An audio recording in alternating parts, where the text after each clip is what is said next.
We did it, guys. We are on layer 5 of the Vampire Iceberg. And I think that's cause for a little celebration. Look, I I've got a little bit of Bacardi here. It's got a little bat on it. So I think it's topical, you know. Crack this baby open.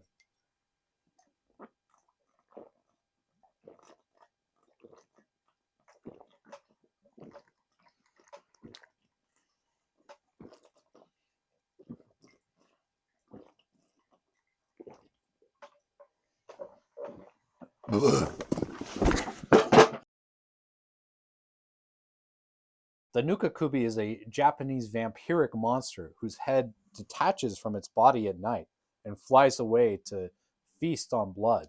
The body remains stationary while the head is gone, so killing it actually destroys the monster. It appears in the yokai classification of Japanese supernatural beings and has actually appeared in Western fiction, including the Dresden Files. During the 18th and 19th centuries, tuberculosis outbreaks led New England communities to believe that the dead were feeding on the living. When multiple family members died of TB, communities would band together and exhume the corpses, looking for signs of undeath. The most documented case of this is Mercy Brown, who in 1892 had her body exhumed, her heart taken out and burned, and those ashes were then made into a paste and fed to her sick brother. Similar exhumations were recorded across Connecticut, Rhode Island, and even Vermont.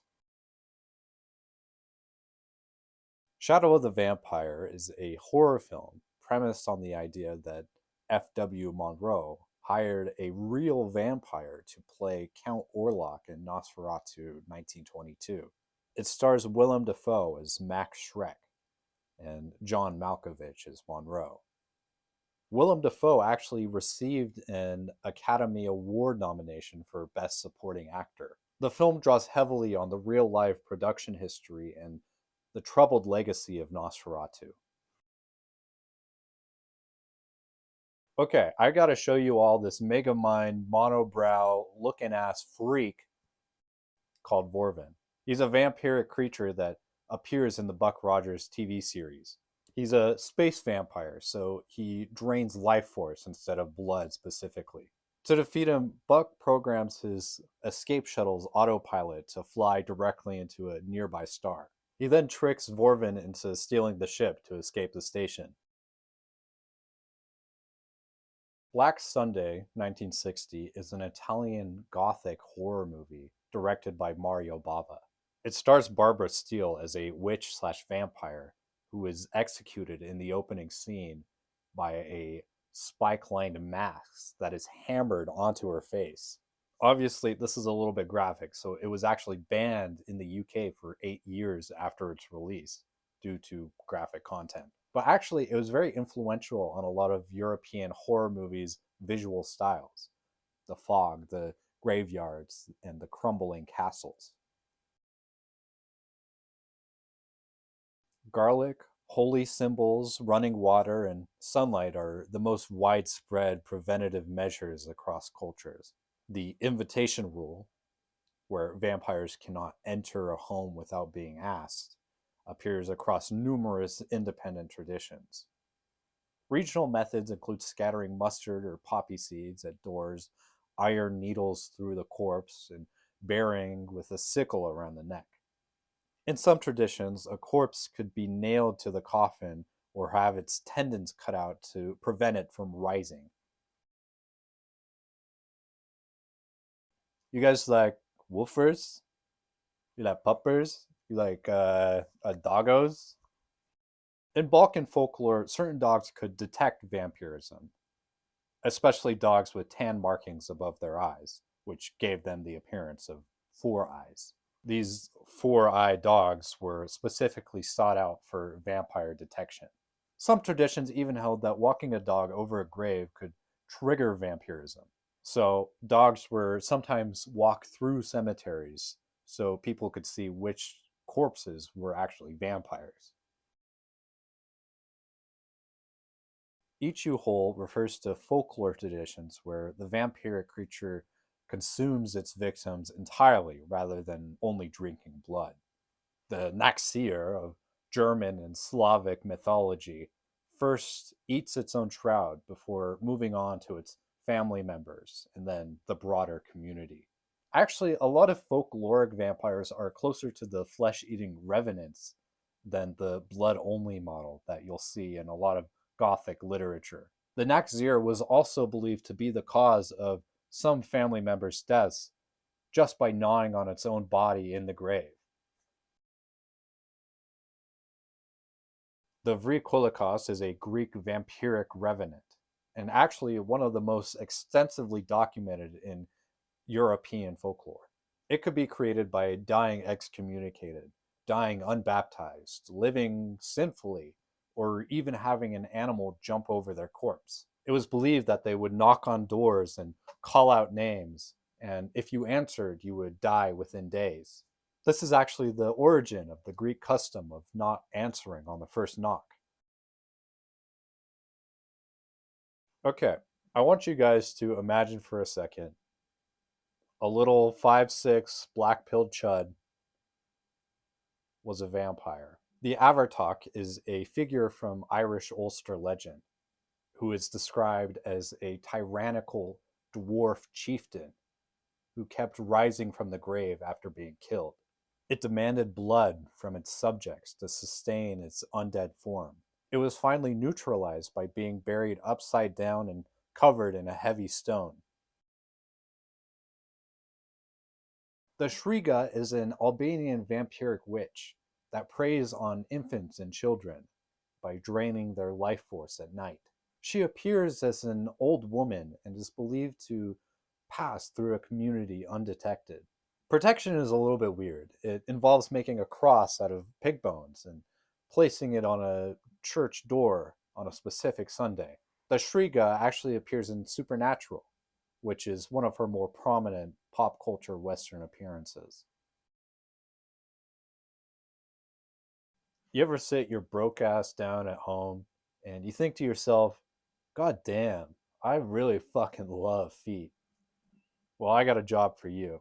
The Ramanga is a figure from Madagascar whose ritual role is not only to drink the blood of nobility, but also to consume their nail clippings. Noble blood and body matter were considered spiritually dangerous if left unattended. So it was the Ramanga's job to dispose of them. The role was more a formal social function than an actual vampiric, monstrous creature. It represents a cultural framework rooted in hierarchy and ritual purity. The Pauchin originates from the Mapuche people of southern Chile and Argentina, particularly the lake and forest region of Patagonia. It's described as a giant flying serpent, sometimes coiled and sometimes appearing as a ball of light or fire in the sky. Its body is covered in scales, and it's sometimes said to have the face of an animal rather than a snake. It paralyzes its victims with its gaze before draining their blood. Only a Mapuche Machi, a shaman, was considered capable of defeating it. The Papenjuari hails from Australian Aboriginal mythology. It's associated with darkness and night and believed to hover around the sick and dying in camps. Some accounts describe them as having large eyes suited for the dark and moving silently through the night. Their presence is considered an omen of death.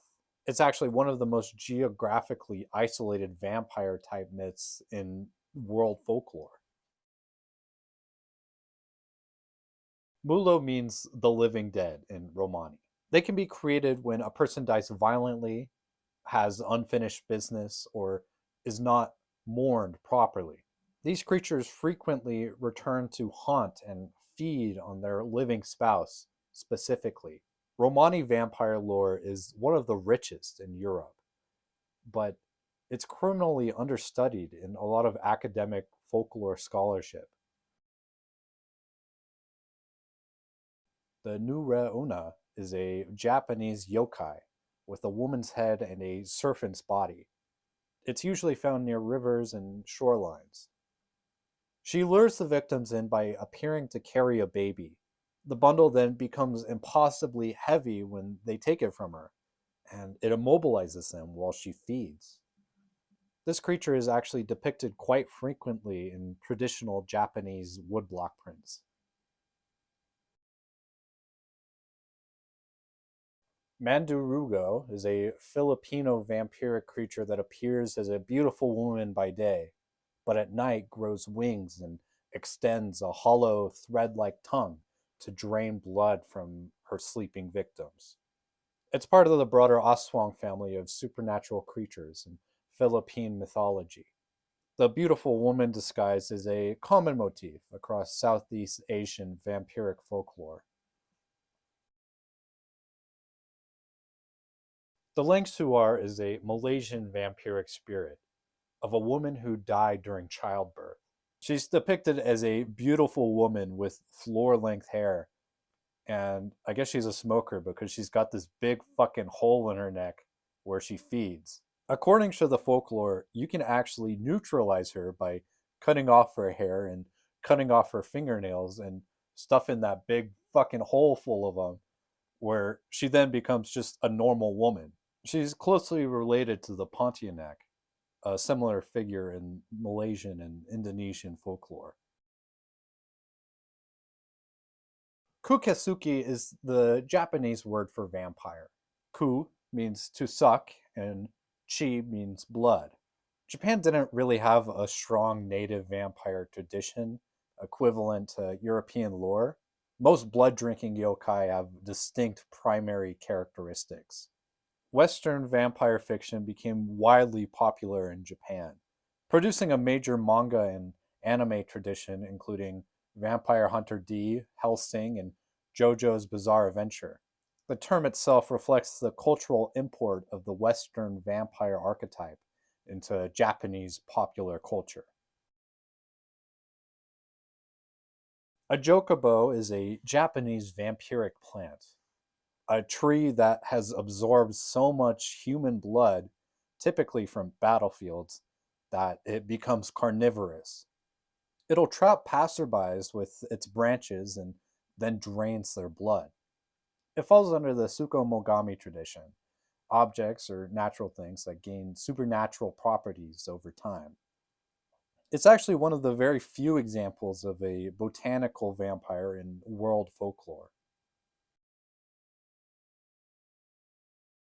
The lightning bird, known as Mpundulu in Zulu and Xhosa traditions of southern Africa, is described as a large bird, roughly the size of a human. Some accounts describe it as brilliantly colored, red, black, and white, with a beak that glows.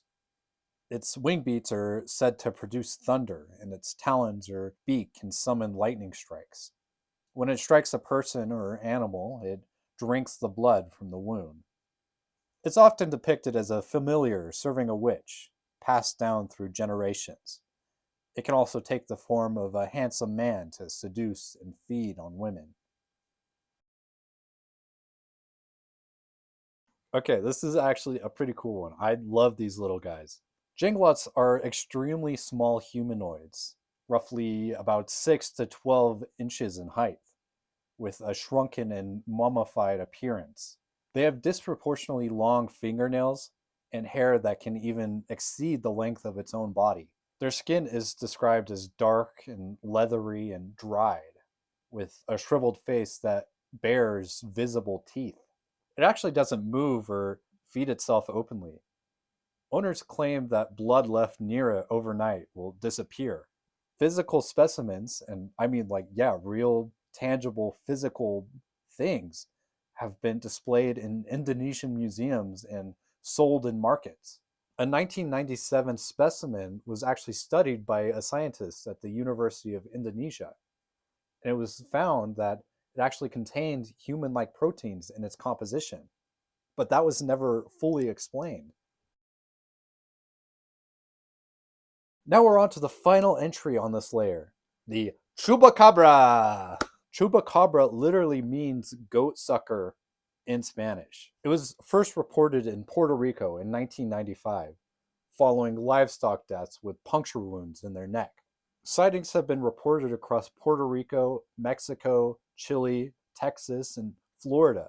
There are actually two distinct descriptions that exist. The original Puerto Rican version is about 3 to 4 feet tall, bipedal, has reptilian skin, large red eyes, spinal quills running down his back, and a forked tongue. The mainland US and Mexican version are a little bit different. This one is quadrupedal, hairless, has grayish, wrinkled skin, and a pronounced spinal ridge, and also has large fanged teeth. The mainland version is widely believed by cryptozoologists and biologists to be a coyote or some other canine suffering from mange. All right, everybody, that concludes the fifth layer of the Vampire Iceberg. I think that this one was a very fun one, and I am very happy to be halfway through the Vampire Iceberg. Remember to like and subscribe, and let me know in the comments what you thought was the best monster or cryptid or whatever it was. Okay, yeah, that's it from me. Yeah, again, thanks for watching. Bye.